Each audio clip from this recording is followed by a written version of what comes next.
Hello, this is Howie Jai from Communication. Here I'm again with another video.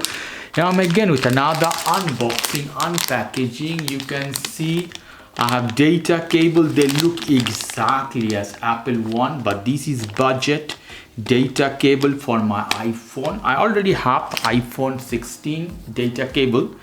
Take this off to show you guys. So this is original data cable, and look, this one, a budget data cable that I have bought in AliExpress. So I will open this one to see how they are. Packaging is tight, lovely, good packaging. So I take this off, guys. Look exactly the same. It's same than the original one. I put them close.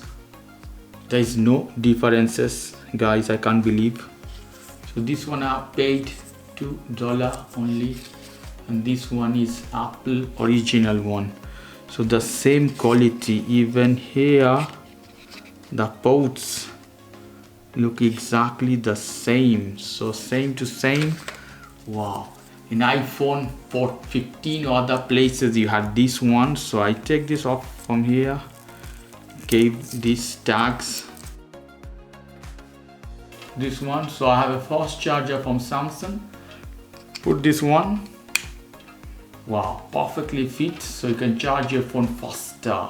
So cheap budget data cable for charging, C port cable for charging, pass data of your iPhone. So original and this one, wow, quite similar. Okay guys, if you like this video, please do subscribe to my channel. If you like this segment, please give me a thumbs up. Take care till then, bye.